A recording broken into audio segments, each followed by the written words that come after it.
Here's a super short introduction to what you need to know about intellectual property and open education resources. I'm going to focus on three main concepts: copyright, public domain, and Creative Commons. Copyright is the right of a creator to benefit from their own work.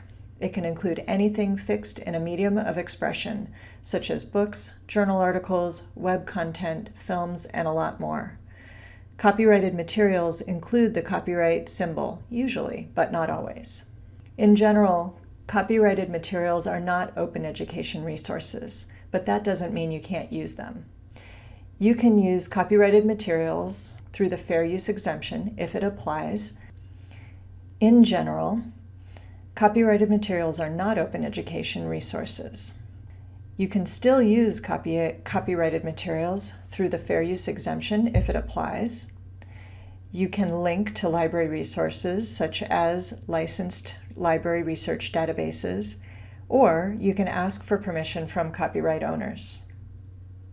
If you get permission from a copyright owner, be sure to document that permission. The purpose of copyright is to encourage the production of creative works. Since authors don't live forever, copyright eventually expires, and the rights of copyright shift into the public domain. This means that there's no exclusive intellectual property rights for that material.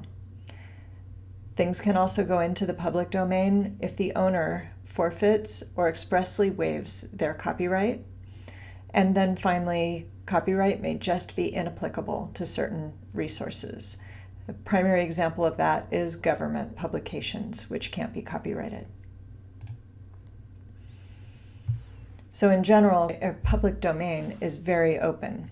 However, it can be a little bit difficult to spot. For example, a book that has passed into the public domain because of its publication date will still show as a copyrighted item. So you'll have to know what the dates are. Public domain is a very open type of resource. However, it can be a little bit difficult to spot. For example, a book that has passed into the public domain may still show as a copyrighted item. You don't need to get permission to use public domain resources, but it really is a good practice to document sources you use, even if they're in the public domain. And finally, Creative Commons.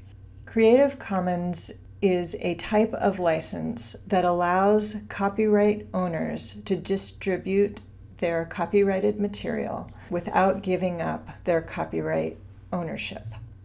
In other words, they grant the right to share, use, and build upon a work that they have created. Creative Commons is very open, with the limitations defined in the Creative Commons license. Anything that can be copyrighted could be given a Creative Commons license by the copyright owner. There are different kinds of Creative Commons licenses. From the bottom of this chart are the licenses with the least amount of freedom. For example, copyright BY, NC, ND is an item that must be used with attribution. In other words, you must give credit. You can't use it commercially, and you can't make any changes. At the top of the chart is a license with the most freedom, which allows you to use it in any way you like. You just have to give attribution.